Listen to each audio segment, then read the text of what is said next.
ज़बूर 149।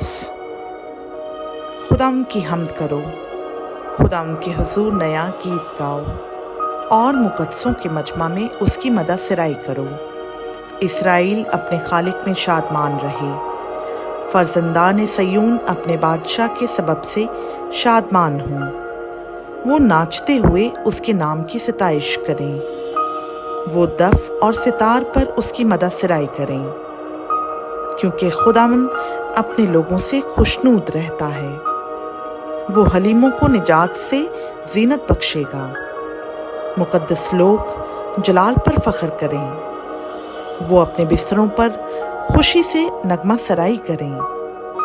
उनके मुंह में खुदा की तमजीद और हाथ में 2 धारी तलवार हो, ताकि कौमों से इंतकाम लें और उम्मतों को सजा दें।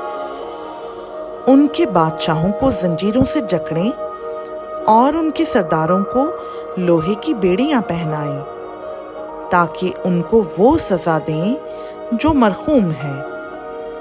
उसके सब मुकद्दसों को ये शर्फ हासिल है। खुदावंद की हम्द करो। खुदावंद का पाक कलाम का पढ़ा, सुना, समझा और कबूल किया जाना हम सबों के लिए बाइस बरकत हो। आमीन।